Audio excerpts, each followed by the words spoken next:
నేను Sreeja, tarot card reader, crystal healer and horoscope reader. ఈ వీడియోస్లో మనం ద్వాదశ రాశులకి సంబంధించిన టారో కార్డ్ ప్రెడిక్షన్స్ చూద్దాము. అలాగే మీలో ఎవరికైనా సరే టారో కార్డ్ రీడింగ్ కోర్స్ కానివ్వండి, crystal healing, learning about crystals, అలాగే హారోస్కోప్ రీడింగ్ కావచ్చు, స్విచ్ బోర్డ్స్ థెరపీ కానివ్వండి, చక్ర హీలింగ్ కోర్స్ కానివ్వండి, ఎవరైనా నేర్చుకోవాలనుకుంటే స్క్రీన్ మీద కనిపిస్తున్న నంబర్స్కి కాల్ చేసి లేదా వాట్సాప్లో మెసేజ్ చేసి కోర్స్ కంటెంట్కి సంబంధించిన వివరాలు అడిగి తెలుసుకొని జాయిన్ అవ్వచ్చు.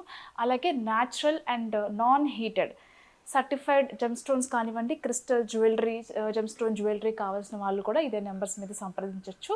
Thank you so much. ఈ ప్రెడిక్షన్స్ మనకి డిసెంబర్ 8వ తారీఖు నుంచి 14వ తారీఖు వరకు కూడా వర్తిస్తాయి. తులారాశి టారో కార్డ్ ప్రెడిక్షన్స్ చూద్దాం.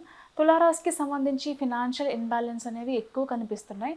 అన్నెసెసరీ ఖర్చులు తగ్గించుకోవడం కానివ్వండి, లేకపోతే ఎవరికైనా మీరు మొహమాటానికి పోయి వాళ్ళు అడుగుతున్నారు కదా హెల్ప్ చేద్దాంలే డబ్బులు అనుకుంటే మాత్రం ఖచ్చితంగా అది మీకు చాలా ఎఫెక్ట్ పడుతుంది. తిరిగి రావడం పక్కన పెడితే ఫస్ట్ మీరు ఇవ్వడం వల్ల మీరు ఏదైతే కమిటెడ్గా చేయాల్సిన కొన్ని పేమెంట్స్ ఉంటాయో, లైక్ క్రెడిట్ కార్డ్స్ కానివ్వండి, లేక ఈఎంఐస్ కానివ్వండి, రెంట్ కానివ్వండి, ఇలా మనం కమిటెడ్గా ఎవ్రీ మంత్ చేయాల్సిన పేమెంట్స్ ఏవైతే ఉన్నాయో అవి చెయ్యలేక ఇబ్బంది పడే అవకాశం కూడా కనిపిస్తుంది. కొంతమంది ఆల్రెడీ చేసిన వాళ్ళు ఎవరైతే ఉన్నారో అనవసరంగా అప్పుడు చేసామేమో, ఇప్పుడు నాకు చాలా ఇబ్బంది అవుతుంది అని చెప్పేసి రిగ్రెట్ ఫీల్ అయ్యే అవకాశాలు కూడా కనిపిస్తున్నాయి. అంతేకాకుండా మీకు వచ్చే శాలరీ ఏదైతే ఉందో దానికి మించి మీకు ఎక్స్పెన్సెస్ ఉండడం వల్ల కూడా కొంచెం బర్డెన్గా ఫీల్ అవుతూ ఉంటారు. అంటే నేను ఎంత కష్టపడినప్పటికీ కూడా ఏదైనా సేవింగ్స్ చేసుకుందాము అని అనుకుంటే అసలు కుదరట్లేదు. సేవింగ్స్ పక్కన పెడితే అసలు అప్పు లేకుండా అవ్వట్లేదు. నెలాఖరికి వచ్చేసరికి ఏదో రకంగా ఎవరొకరి దగ్గర అడ్జస్ట్మెంట్స్ చేసుకోవాల్సి వస్తుంది. కొంచెం కష్టమవుతుంది లైఫ్ లీడ్ చేయడం. బట్ ఏదైతే జాబ్ చేంజ్ అవ్వాలి అని అనుకుంటున్నానో, లేదా కెరియర్ చేంజ్ అవ్వాలి అని అనుకుంటున్నానో, ఎంత ప్రయత్నం చేసినప్పటికీ కూడా పనులు అవ్వట్లేదు అనుకునే వాళ్ళకి ఖచ్చితంగా ఈ వీక్లో ఆల్రెడీ జాబ్ చేస్తూ ఇంకొక కంపెనీలో జాబ్ ప్రయత్నాలు చేసే వాళ్ళకి ఖచ్చితంగా మంచి జాబ్ అవకాశం వస్తుంది. మీరు పడుతున్న కష్టాలు ఏవైతే ఉన్నాయో అది కొద్ది రోజులు మాత్రమే అని చెప్పేసి గుర్తించండి. అలాగే కొంతమంది ప్రమోషన్ కోసం ఎదురు చూసే వాళ్ళు ఎవరైతే ఉన్నాయో, సాలరీ ఇంక్రిమెంట్స్ కానివ్వండి, ప్రమోషన్స్ కానివ్వండి, ఆన్ సైట్ ఆపర్చునిటీస్ కానివ్వండి, అలాగే కంపెనీలో మీ పొజిషన్ మారటం కానివ్వండి, ట్రాన్స్ఫర్స్ కానివ్వండి, కెరియర్ చేంజ్, జాబ్ చేంజ్, ఇలా అన్ని విషయాలకి చాలా అనుకూలంగా ఉండబోతుంది. మీరు ఆందోళన చెందాల్సిన అవసరం లేదు.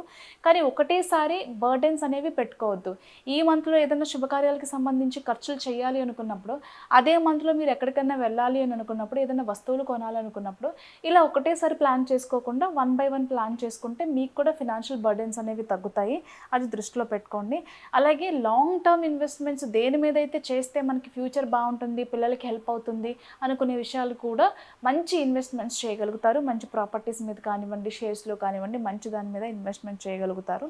అలాగే పెళ్ళిళ్ళకి సంబంధించి ఎవరైతే లవ్ మ్యారేజ్కి సంబంధించిన విషయాలు వాళ్ళ ఇంట్లో చెప్పి ఒప్పించుకోవాలని అనుకుంటున్నారో ఈ వీక్లో వాళ్ళకి చాలా అనుకూలంగా ఉండబోతుంది.